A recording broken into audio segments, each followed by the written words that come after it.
نماز تسبیح صلاۃ التسبیح کسے کہتے ہیں؟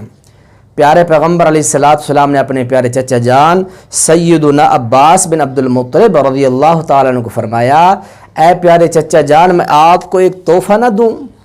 آپ کو انتہائی قیمتی تحفہ گفٹ نہ کروں مفت میں؟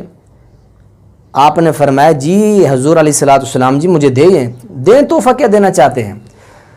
اور فرمایا کہ اللہ کے نبی علیہ الصلوۃ والسلام نے، چچا جی اگر آپ اس چیز پر، اس حدیث پر عمل شروع کر دیں تو اللہ تعالیٰ آپ کے پہلے آخری ظہری پوشیدہ نئے پرانے ہر قسم کے گناہ اللہ آپ کے معاف فرما دیں گے۔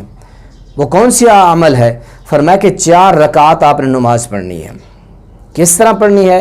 سورہ فاتحہ پڑھنی ہے، کوئی سورت پڑھنی ہے، اس کے بعد آپ نے قرات سے، فاتحہ سے قرات سے جب آپ نے فارغ ہو جانا ہے تو آپ نے رکوع میں نہیں جانا، فوراً وہیں کھڑے ہو جائیں۔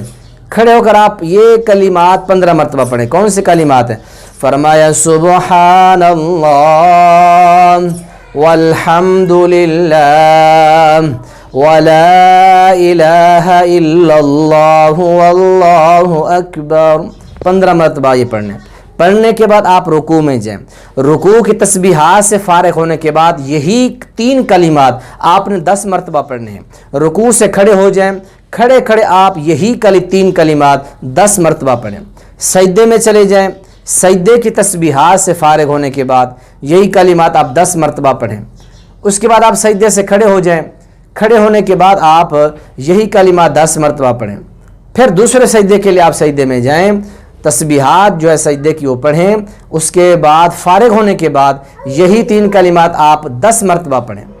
سجدے سے کھڑے ہو کر آپ نے پھر یہی کلمات 10 مرتبہ پڑھنا۔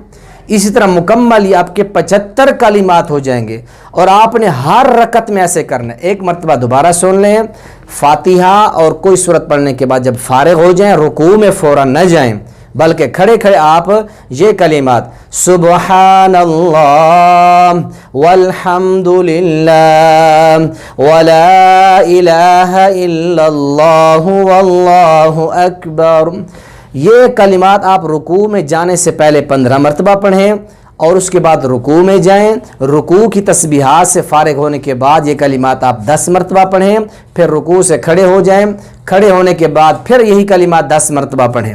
اس کے بعد سجدے میں جائیں، سجدہ کریں، سجدے کی تسبیحات پڑھیں،